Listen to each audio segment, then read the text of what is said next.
प्रणाम गुरुजी। मैं वैशाली जाम्बुलकर। कल गुरु पूर्णिमा पर मैं आपके साथ थी वहाँ पर। गुरुजी, मैं कुछ कहना चाह रही थी, शायद आप डांट दें मुझे इस बात पर मैं खा लूँगी आपकी डांट। एक्चुअली गुरुजी, जैसे आप कहते हैं कि तड़प होनी चाहिए परमात्मा से बनने की, परमात्मा से मिलने की, पर अभी तक वो फीलिंग मेरे अंदर नहीं आई है। परमात्मा मुझे उतने ही पता है जितने मैं आपकी बातों में, आपके प्रवचनों में सुनती हूँ गुरुजी। लेकिन मैं साधना में रहना चाहती हूँ गुरुजी, क्योंकि साधना करने के बाद पीसफुल लगता है, तो मैं वो पीस चाहती हूँ मेरे अंदर गुरुजी। और मैं चाहती हूँ गुरुजी कि जब दुख के ऐसे कोई सिचुएशंस आए तो मैं उसमें भी बैलेंस रहूं, सुख के भी सिचुएशंस आए तो नाच नाच के पागल ना हो जाऊं, और कोई बुरा भला कहे तो मेरे अंदर चिड़चिड़ ना मचे, गुस्सा ना आए, और कोई तारीफ करे तो मैं हवा में ना उड़ने लगूं। मैं अपने आप को बैलेंस रखना चाहती हूँ गुरुजी। इसके लिए मुझे कोई विधि चाहिए गुरुजी आपसे।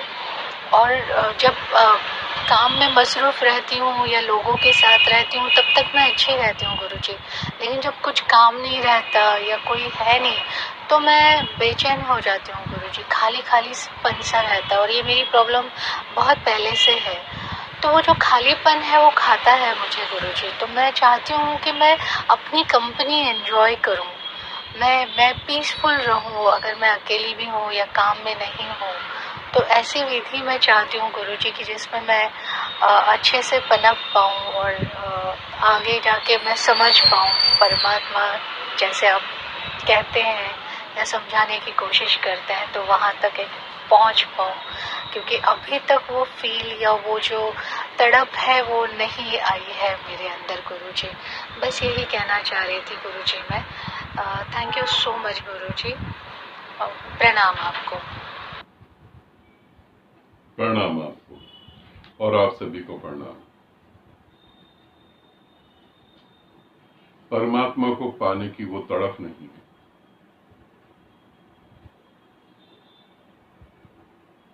और फिर भी परमात्मा के मार्ग पे चलना है।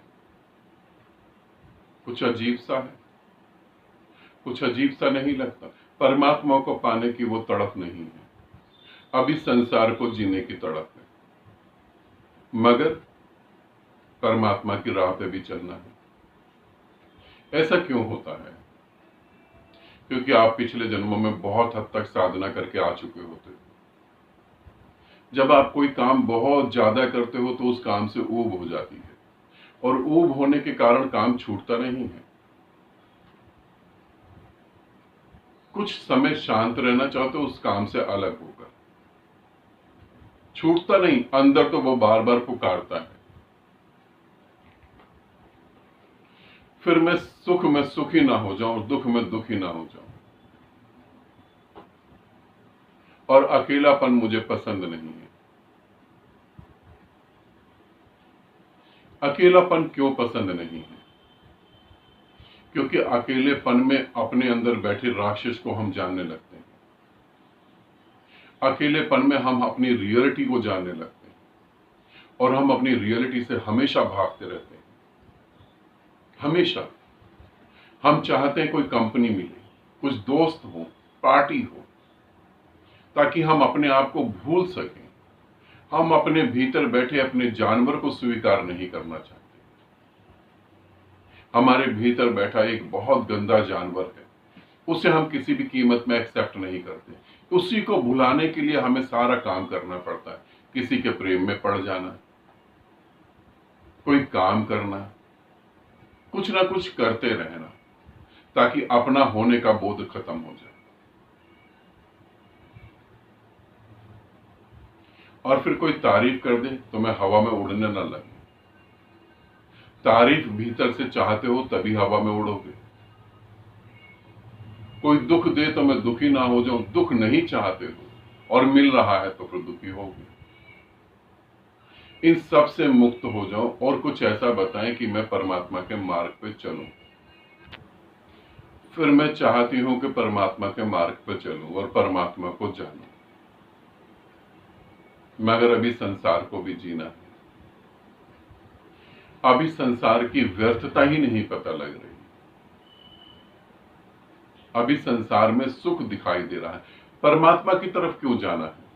क्योंकि दुख भी दिखाई दे रहा है।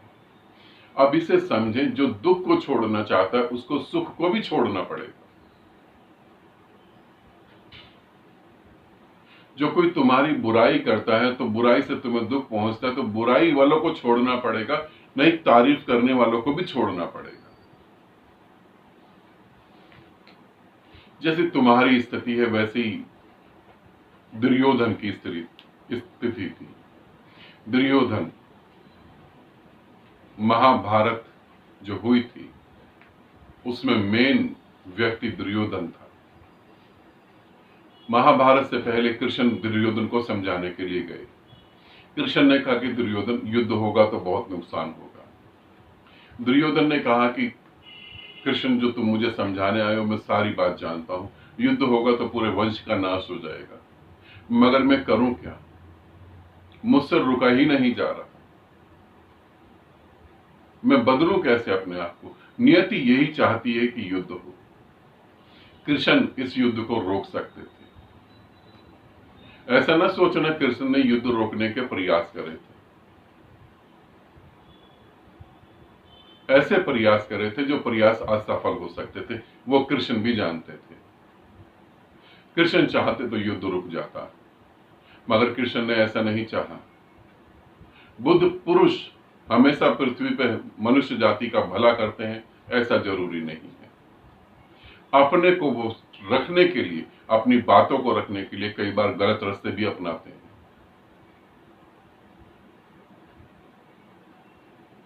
फिर कृष्ण ने कहा कि ठीक है, युद्ध करो, मगर मैं तुम्हें कह रहा हूं कि तुम्हें परमात्मा की वो तड़फ नहीं है, वो प्यास नहीं है।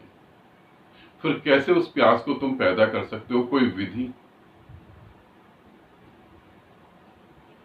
पहले तो यही समझ लो कि अभी मोह बाहर है, अभी बाहर ही अट्रैक्शन है, बाहर ही सब कुछ अच्छा लगता है। अपने भीतर तुम जब उतरोगे तो तुम्हें पता लगेगा कि तुम कितने गंदे और कितने बेकार हो। बहुत, कबीर ने कहा ना कि बुरा देखन जो मैं चला, सबसे बुरा मैं। अपने भीतर इतनी बुराई थी, बाहर क्या देखता? फिर तुम एक विधि कर सकते हो जिससे परमात्मा की आग तुम्हारे भीतर पैदा होगी और वही महत्वपूर्ण हो जाएगा।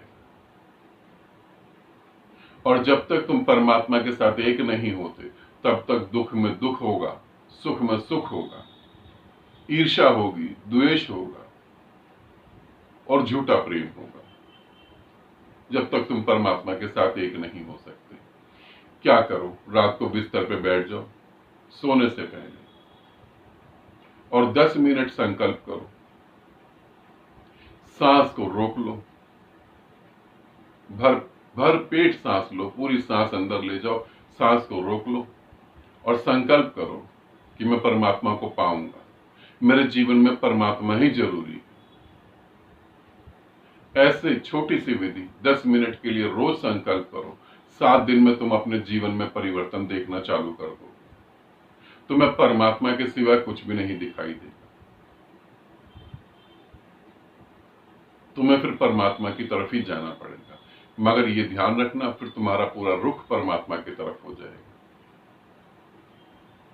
और आंख खोल के सपने देखना बंद करो। जो तुम कह रहे हो वो सिर्फ सपने हैं और कुछ भी नहीं। इस तरीके से तुम परमात्मा की तरफ जा सकते हो और इस तरीके से तुम्हारा मन एकाग्र होकर उसी मार्ग पे चलेगा। बाहर के धोखे, दुख, तकलीफ और सुख से तुम मुक्त हो जाओ। आनंदित रहो, सदा खुश रहो। बहुत बहुत प्रेम आप सभी को।